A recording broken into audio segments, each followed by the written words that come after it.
નમસ્કાર દર્શક મિત્રો, હું શીતલ મહેતા ન્યૂઝ ઓફ કચ્છમાં આપનું સ્વાગત છે। જોઈએ આજના સમાચાર। 16 મેના ભુજ એરફોર્સ સ્ટેશનની સંરક્ષણ મંત્રીએ પાકિસ્તાનને કચ્છની ધરતી ઉપરથી ચેતવણી આપી, સુધરી જાઓ નહીં તો ખેર નથી। 16 મે 2025ના રોજ ગુજરાતના ભુજ એરફોર્સ સ્ટેશન ખાતે વાયુસેનાના સૈનિકોને સંબોધતા સંરક્ષણ પ્રધાન રાજનાથ સિંહે કહ્યું હતું કે આતંકવાદ સામે ભારતની લડાઈ ફક્ત સુરક્ષાનો વિષય નથી, તે હવે રાષ્ટ્રીય સંરક્ષણ સિદ્ધાંતનો એક ભાગ બની ગઈ છે અને અમે આ હાઇબ્રિડ અને પ્રોક્સી યુદ્ધને જડમૂળથી ઉખાડી નાખીશું।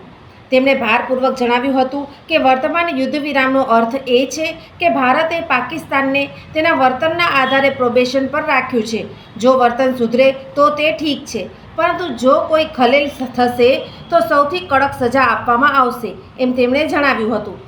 સંરક્ષણ મંત્રીએ સ્પષ્ટતા કરી કે ઓપરેશન સિંદૂર હજુ પૂરું થયું નથી।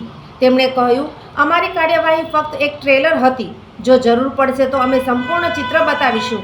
આતંકવાદ પર હુમલો કરવો અને તેને ખતમ કરવો એ નવા ભારતનો નવો સામાન્ય નિયમ છે।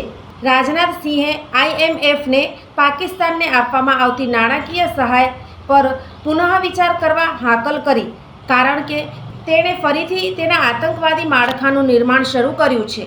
સંરક્ષણ મંત્રીએ ઓપરેશન સિંદૂરમાં ભારતીય વાયુસેના દ્વારા ભજવવામાં આવેલી અસરકારક ભૂમિકાની પ્રશંસા કરી, જેની સમગ્ર વિશ્વમાં પ્રશંસા થઈ રહી છે।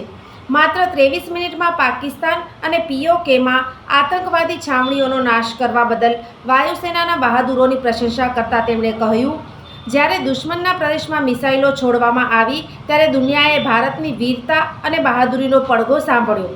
તેમણે કહ્યું કે આતંકવાદ સામેની આ કાર્યવાહી ભારતીય વાયુસેના દ્વારા ચલાવવામાં આવી હતી અને આ કાર્યવાહી દરમિયાન તેણે માત્ર દુશ્મનોને હરાવ્યા જ નથી, પરંતુ તેમનો નાશ પણ કર્યો છે। દર્શક મિત્રો, આજે તારીખ 17 મે 2025 આ હતા આજના સમાચાર। આવતીકાલે ફરી મળીશું, ત્યાં સુધી મને રજા આપશો। નમસ્કાર।